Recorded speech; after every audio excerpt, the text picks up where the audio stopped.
आज हम इस वीडियो में देखे जाएंगे इन्वेस्टमेंट के बारे में। हमें क्यों इन्वेस्टमेंट करना है और कैसे करना है, किधर करना है।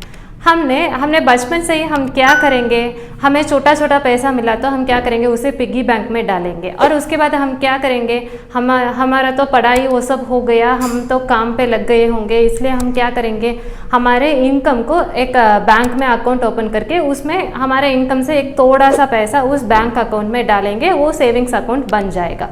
तो अभी क्या करना है कि उस सेविंग्स अकाउंट को हमने बस ऐसे बचा के रखे तो वो बढ़ने का फ़ायदा ही नहीं है। इसलिए हमें क्या करना है, हमें तो किधर भी इन्वेस्ट करना है। मतलब इन्वेस्टमेंट मतलब एसेट क्लास, मतलब एसेट क्लास में इन्वेस्ट करना है। इसमें 4 एसेट क्लास है। पहला है रियल एस्टेट। रियल एस्टेट क्या है ना कि हमें कुछ ज़मीन खरीदना या कि कुछ तो मकान को खरीद कर उसे रेंट पे देना, वो सब करना है।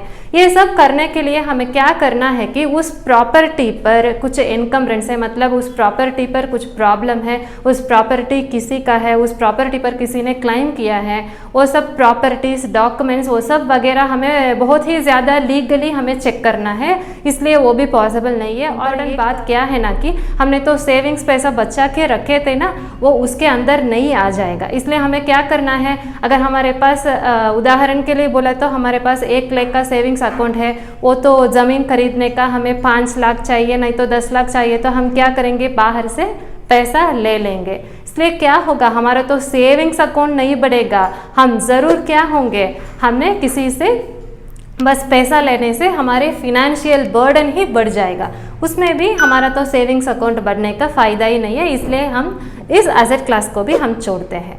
और दूसरा है फिक्स्ड इनकम इंस्ट्रूमेंट। ये तो हमने पहले सुना है कि ये तो कुछ नहीं है, ये तो फिक्स्ड डिपॉजिट है।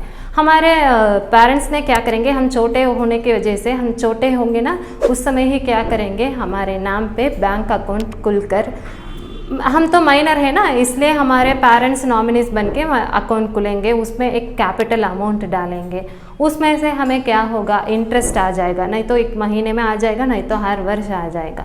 हम उस इंटरेस्ट पैसे को क्या करेंगे, वो भी हम बचा के रखेंगे? नहीं, ज़रूर नहीं करेंगे। वो भी हम क्या करेंगे, वो भी हम खर्चा ही करेंगे।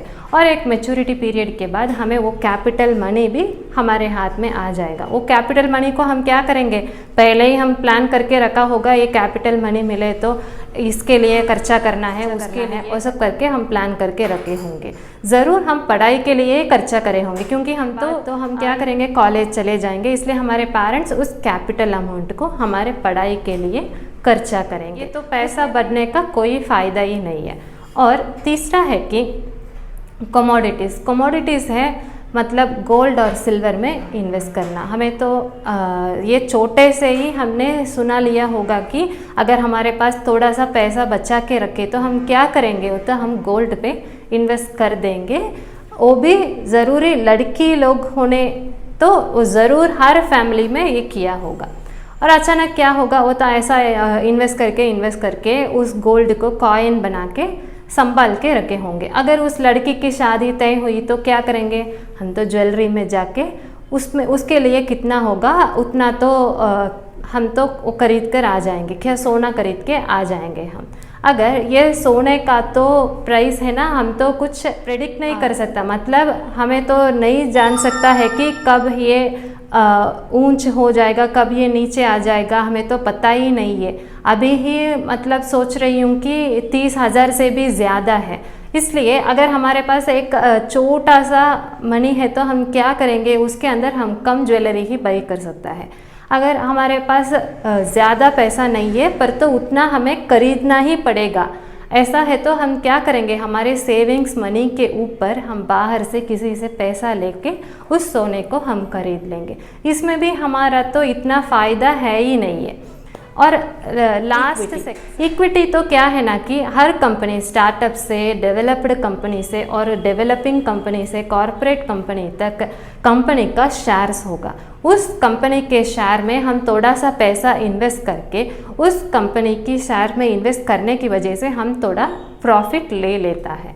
ऐसा करते वक्त हमें क्या होगा कि हमने तो काम करके पैसा कमा रही हूँ ना, उस समय से हमारा तो इनकम भी एक साथ आ जाएगा और हमारे तो सेविंग्स मनी है ना, वो भी हमने थोड़ा ध्यान से हमने इक्विटी में इन्वेस्ट किया तो उनमें से ही हम प्रॉफिट ले सकता है।